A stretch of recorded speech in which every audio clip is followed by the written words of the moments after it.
All right, Tony Garcia, Shawn Windsor of the Detroit Free Press here at Michigan Stadium after Michigan's 29-7 beatdown, really, of Michigan State, and obviously we'll get to that in a minute. But what happened in the tunnel postgame is really taking the headlines tonight. Your thoughts? It's a story of the night, right? I mean, it's going to be a story of a long time on this night, right? Ward Manuel, the athletic director for University of Michigan, who spoke after the game about the, I don't even know what to call it. Let's just say real quickly, I'm sure you all know by now, by the time you're listening to this, several Michigan State players surrounded two Michigan players. Michigan says we only saw one on video, and we're taking swings, taking kicks, pushing, shoving in the tunnel after the game, and to the point that Jim Harbaugh said had a nasal injury. One of the players, we're not entirely sure who the players were. We kind of have an idea that it hasn't been confirmed. In any case, maybe a Michigan State player broke a nose, potentially, allegedly. I mean, Jim called it an assault, and you could He did call it an assault. Ward Manuel said it was unacceptable. The police are involved, right? In any case, Ward Manuel said, just sort of bigger picture, this is how this night's going to be remembered. This isn't what rivalries are supposed to be about, should be about. But absolutely, this is going to, I don't even say lore, because that romanticizes it in the wrong way. But yeah, it's an ugly night. Right? Yeah, it really is. And for what's the best rivalry in the state, it's an ugly night. And nobody wins from this, right? Because it takes away from, it shouldn't, and it does not take away from what happened on the field, but it clouds what Michigan was able to do on the field. It's a terrible, terrible look for Michigan State, who's really having a heck of, an awful season, and this has just got to be the lowest point, maybe of the Mel Tucker era. You don't want to say the lowest point. Yeah, I mean, you don't want to jump too far to conclusions too quickly, but I mean, when you see the video, it's damning, and you just wonder what's going to happen. Yeah, the police are investigating, and there's no room for this. There's no excuse for this. Whatever Michigan State player took a swing or took a kick, they're done for the season at the minimum, right? Certainly. And we can talk about, should they lose their scholarships? Maybe. Depends on what the police find. I mean, I know that's a little grayer, that's a little tougher, but they should be absolutely done for the season, right? Yeah. It's in the NBA with what we saw where Draymond Green, that's his own teammate. Yeah. And it's a little bit different. It's also, the pros and the money involved. There's not money involved here, Tony, but it's really too bad. This rivalry's gotten so chippy in the last 10, 15 years, and these teams detest. But this is such a different level. No, it is. But they detest each other, right? Yeah, we've seen Chippy on the field. Like Blake Corum said afterward, I don't like him. But that doesn't mean you take a swing at someone. No. They're still humans. They're all still like people of this society, people of this state, and it's sickening, frankly. It's just in the larger context of kind of where we are and out in our society, right. and how we're solving things, and that we're so quick to. And look, I don't want to make these college kids, student athletes, bear the weight of all of that. But it's just there's just too much of this going on right now. That's what's so disappointing to me too, right? Yeah. And that's why we're gonna have to. I mean, what do you think in terms of the consequences of what should happen? I think. At first glance, at first thought, police are going to be pouring over this. The Big Ten, like you said, Kevin Warren's getting involved. Both athletic directors. This is not going away. It might not be up to Michigan State, actually. No, I don't think it will be.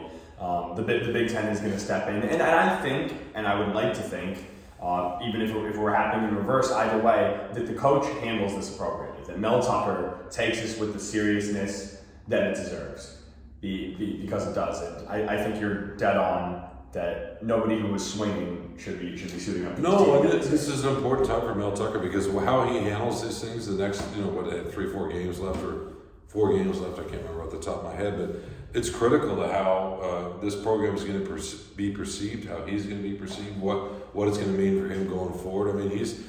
A few kids get out of control in the tunnel. That doesn't mean he doesn't have control of the entire program, but it's not a good look, right? He's probably thinking, okay, I don't have to tell them not to take swings. You sort of expect that. You would think something like that would go without saying. That would be implied. Yeah. You know what I mean? No. That is even a little shoving as we saw when Penn State was here. Yeah, and that's a couple of weeks ago. I don't That's think tonight is the night for the discussion of the tunnel and the Ohio State and the Penn State and the Michigan State. Although this was next level. I mean, it was next level. I mentioned my column because it's the third time in the last 12 months that they got I don't know if it's because it's at the side of the field or what, and most tunnels are in the end zones. Yeah, we saw at halftime I don't know, staffers, police, I couldn't quite see who it was, but formed a wall. Like Stan Van Gundy would have liked to do back in the day, and held Michigan off the field so Michigan State could get up to avoid that Penn State situation from 2 weeks ago. But let's now turn to the game as well as best we can. I know it's tough to do. It was a boring game if you're a Michigan fan, right? Yeah. And boring in a very satisfying way. Yeah. How satisfied? Because people were asking Blake and everyone about that. How satisfied do you think they are? I mean, it's hard. I mean, it was a domination, but like. Don't you think you wanted it by 40? Michigan State didn't have a chance, especially in the second half. The fourth down stop down inside the 10-yard line in the second quarter, which would have put Michigan State, actually, if they pick it up and score, then they go ahead at that point. I still don't think they have enough to compete as the game goes on, but it makes it a little more interesting. They kicked, 5 field goals, Tony? Mm-hmm. So that's 20 points they left out. So it's 29-7 final. They wanted a much bigger point. They did 49-7, 50-7, something like that. Michigan State's defense is sort of okay down in the red zone, but moving forward for Michigan, the red zone is an issue. That was an issue, interesting enough, last year a little bit. It's a product of the kind of the way they're not as super explosive. They're a dominant offense, but they're not explosive. I don't. Except for Blake Corum, kind of.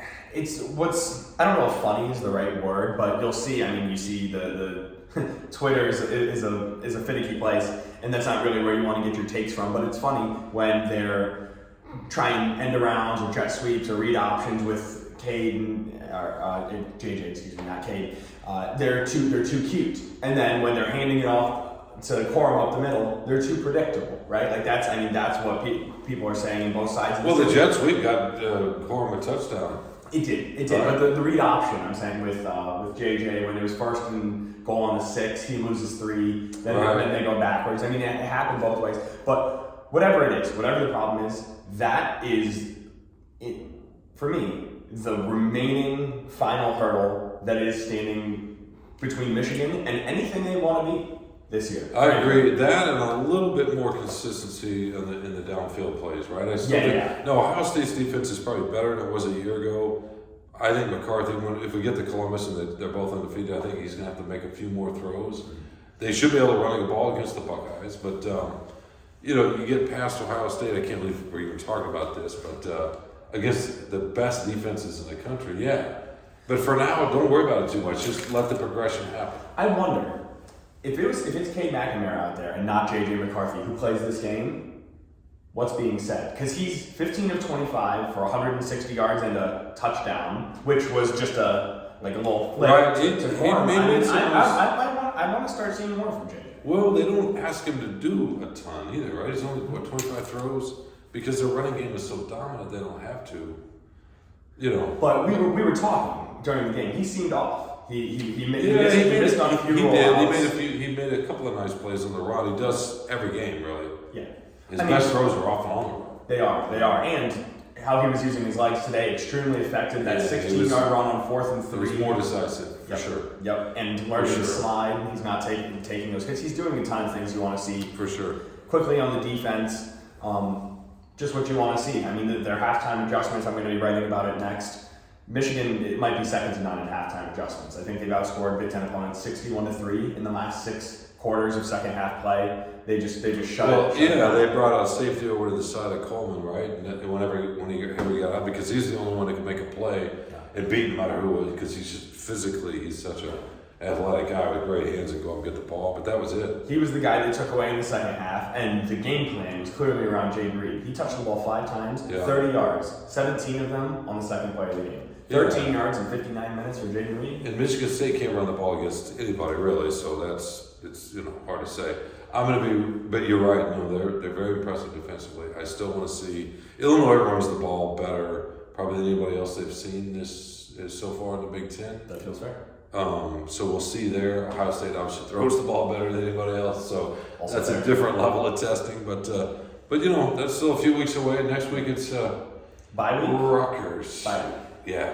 Bye week. Well, it's a Rutgers. trip to Newark for both of us. So Yes. we'll see. You're coming? Yeah. Good, great. Yeah, see, we're breaking a little news right here. We'll see you. Yeah, we'll see you then. I figured I'd have you.